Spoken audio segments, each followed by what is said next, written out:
Okay. Hi, folks. I'm Ian Moore with Fair & Peers, and I'm going to talk about yet another resource document. I think we've just heard about a really valuable one, LeadND. I know from the sessions I've attended, I've seen a lot of resource documents out there. So first question I'm going to pose, sort of rhetorical and for humor, who thinks we need yet another one? Excellent. Thank you.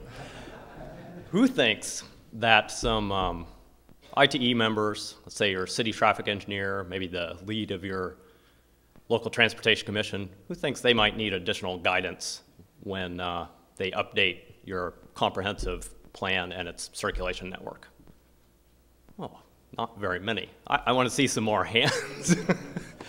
Okay, so that's really the value of this document. I want to throw out a couple more summary statistics, maybe ask a few more rhetorical questions before I really jump into this. So we heard at lunch that APBP has, what was it, 1,300 members? Is that right? Yeah, about 1,300. Who knows how many members are in the ITE? 10,000?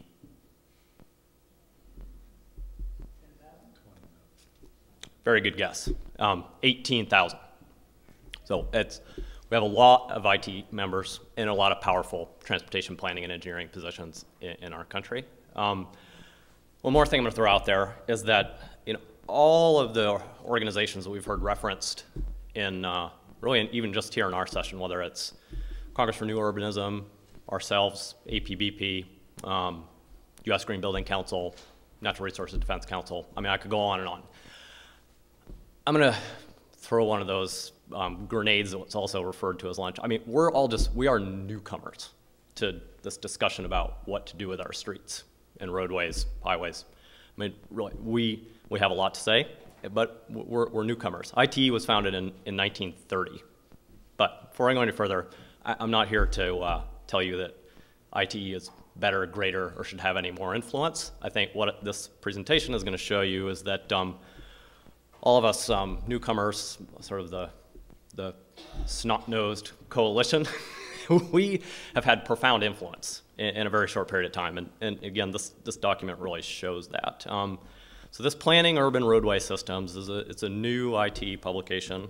It looks like that. It can be found on the website. I'll give you that URL. And the reason I want to talk about it is that a lot of the connectivity, the street typologies, the density of arterial, collector, neighborhood street, local street, a lot of the thinking that underlies our current street systems, many of them, particularly those more recently developed, that was formulated in the middle of the 20th century. And it's largely in place, it's largely codified and unmodified, both in many local codes, many state DOT manuals, and I think probably most importantly, in the thinking of many longtime ITE members. So a couple colleagues of mine, Don Somdahl's principal in our Seattle office, and Matthew Ridgway, who's in San Francisco, and as well as folks from a number of other firms, worked on this manual for ITE to really codify what folks in APBP and all the other organizations that I've been talking about and in communities across the country have been talking about and how street networks ought to work. And so this is another macro view. It overlaps tremendously with what was just presented. So I'm going to be pretty brief.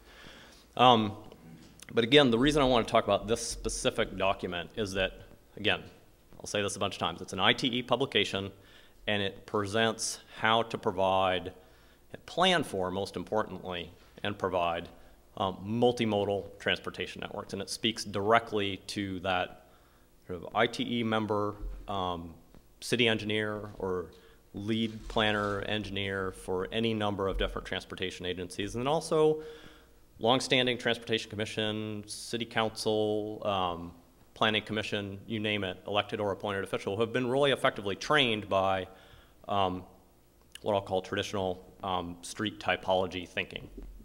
And this begins to break that down and propose an alternative. So this has a structure like many other guidance documents. It gives us some context, principles, roadway system characteristics, lays out a planning process, then gets into some details about implementation. So I really want to focus on the first couple parts of it. So the introduction, again, gives us a context and really gets into thinking about the entire public right-of-way and looking at a network from a holistic standpoint. So you already saw some of these sort of figure ground or documents. So this document really looks at traditional, where we have better intersection density and shorter block lengths and all the other associated characteristics that really facilitate transit accessibility, walking, bicycling. That is compared in contrast to conventional, what has largely been promulgated under an arterial circulation sort of framework with less connectivity. Okay, so this is one of the first big concepts that this particular resource emphasizes. And I think it's important in terms of this broad network planning, and it's important in terms of how it relates to complete streets. So this third chapter in this document lays out principles. And the overriding theme here is balanced, layered, multimodal networks that serve, again, all modes: pedestrians, bicyclists, transit riders, motorists, and freight and goods movement. And the thing here I want to reemphasize, and we'll do a couple of times, is that we need, through the comprehensive planning exercise, regardless of whether we're operating in a largely built-out community with some infill opportunity, with only a small amount of infill opportunity, or let's say an urbanizing suburban context, or even an area that's moving from rural to suburban. We need to look at each network independently, but then layer them on top of each other to see how we can provide for all modes on certain streets, or if we need to do priority networks where modes may operate on different streets. Again, this is a very macro scale, but it's an important concept to be introducing to this specific audience that I'm talking about. So again, connectivity. We've already heard a bit about this, so I'm really going to gloss over here, but you see the same types of diagrams, and the valuable point of this particular resource is that the challenges of providing the connected network, and again, we've already talked about some of this, there are barriers, and often one of the easiest ways to overcome those, to provide connectivity, is connect to the degree practical. At the very least, that can be for non-motorized modes. For example, in a suburban setting, and I've certainly encountered this plenty in California doing pedestrian and bicycle plans specifically, it's very easy to create that connectivity across, be it a drainage canal, existing riparian corridor, preserved riparian corridor, or even the barrier between subdivisions developed at two different time periods. The non-motorized modes, the pedestrian bicycle connections can be made. So this is, again, one of the big points here. So appropriate network density, and this is where this particular document begins to break down what the older ITE network manuals have promulgated, is that when engaging in the comprehensive circulation planning process and connected land use planning process, looking at the density of arterial, collector, and neighborhood serving streets is particularly important. And when looking at, let's say, I'll pose a couple of scenarios. Looking at a suburban context where, say, potentially you have overabundance of arterial and collector. I mean, there often are opportunities, be it through, again, to use a specific strategy, a road diet, or other street reconfiguration strategy. You can begin to, over the mid to long term, rework your density to serve your land use context better. So another big concept here, again, this is largely coming from us to them, to use my sort of continued straw man approach here. We want to treat the entire right-of-way. We're not just thinking about throughput between curb faces. And again, this is all very, very obvious to this audience. But again, once again, pointing out that it is here in this document as well that we're pushing out beyond our preaching to the choir here. So again, entire public right-of-way relates to private development. This came up as a question in our last discussion here just a few minutes ago. So in terms of environmental, social, and economic issues. Again, this document really is restating what's, I think, well established at this point. We need to provide multimodal streets, complete streets, and appropriate network density across neighborhoods of all socioeconomic strata. I'm going to jump through a couple of these, some sort of more background for street typology. So again, the layered networks concept, again, I want to emphasize that a second time. So again, this is presented a bit in contrast to the complete streets thinking. You know, as we and many others work on citywide, region-wide circulation networks, and we look at the trade-offs inherent in attempting to provide for all modes in multiple corridors, even in a single corridor, we find that it's increasingly important to look at layered networks and to provide priority to a particular mode to improve efficiency and safety. And this, like, again, if you've been to the same sessions that I have, you've seen this diagram a couple times. This is an early example from San Francisco of the transit priority street network. You know, we now have bicycle priority street networks, or use this Seattle example, and you know, increasingly pedestrian districts. Again, the key that this document presents that we all need to be thinking about is we don't want to continue to promote pure sort of modal siloism or silo thinking. We need to work with each of our stakeholders, be the providers of specific mode services or neighborhoods themselves, and figure out how to overlay these networks. That's the key in the comprehensive planning process. And I think really with that, and I promised I would be brief, and I really wanted to sort of sell this resource as was done previously, and really to encourage you to make it known to those staff, commissioners who are longtime ITE members and who really rely heavily on ITE resources, who view that as a valuable support of any new thinking, that this particular document exists and that I think it can all help us in a couple of ways. Now, and this is my last point here, which is that I'm going to jump over a few slides here.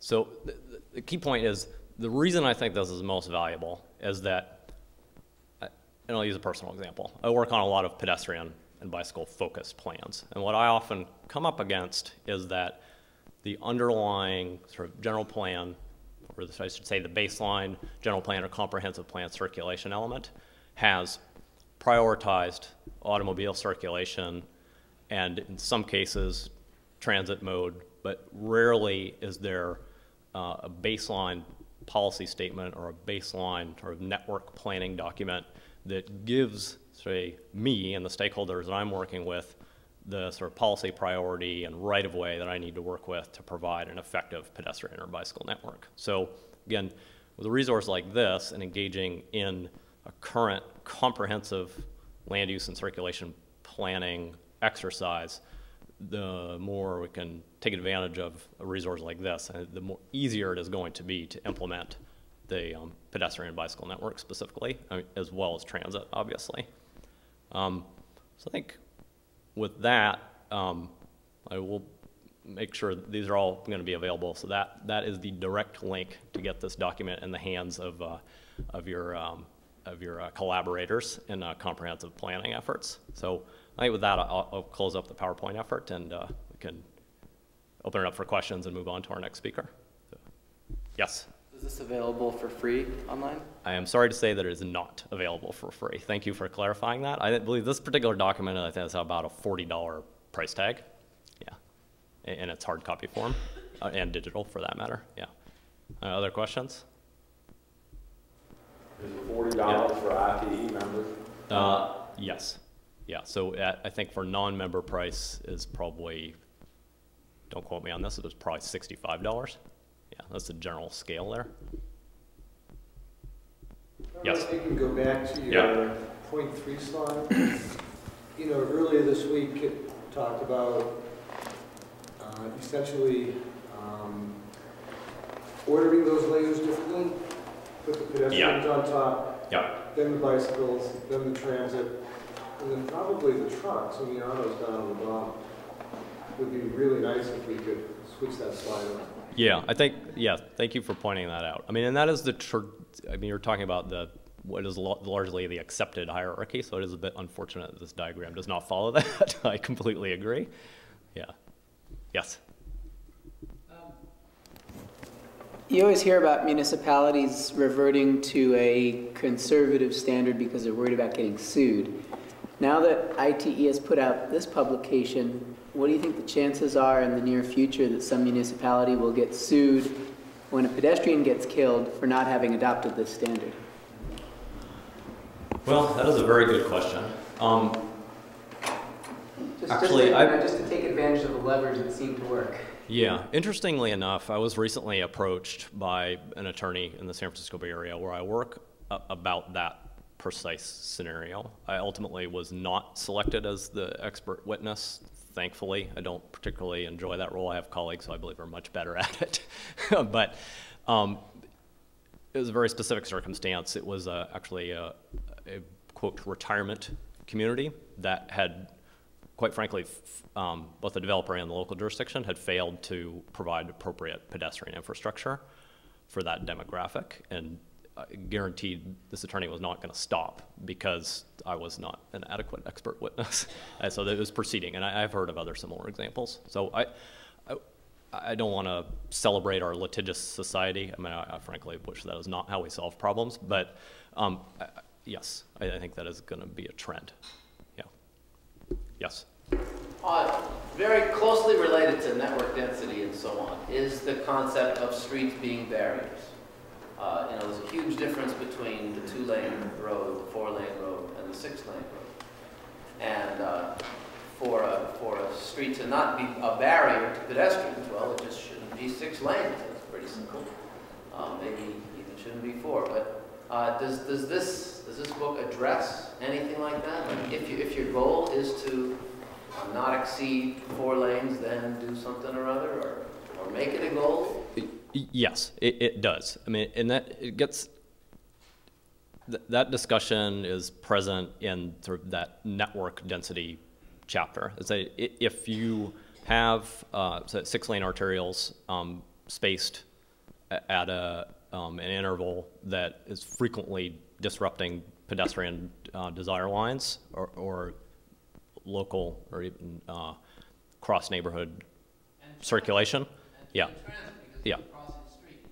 Yeah. So in general terms, I mean, it does not get down to the detail of how should you design or retrofit a crossing of such an existing street, but in terms of the macro discussion, I mean, that is one of the points of the sort of the density discussion is how to provide multimodal circulation without creating barriers to pedestrians and bicyclists. Yeah, any other questions? Yes. Yeah, I saw how you had the slide with the kind of transect design of moving from the dense to the rural. So to what degree, I guess, does this guide focus on, localized in denser areas, I guess, really promoting more bike, bus, pedestrian, and then when you look at the regional scale, looking at, cars and, long-term or long-distance public transit and that sort of thing, does it address that pretty fully? Again, it sort of sets the stage for, I'll call it deeper thinking on that topic. I mean, it talks about the different basic land use contexts and sort of posits some general guidance as to what are appropriate densities for the different street typologies in different settings. Yeah, and for the different modes.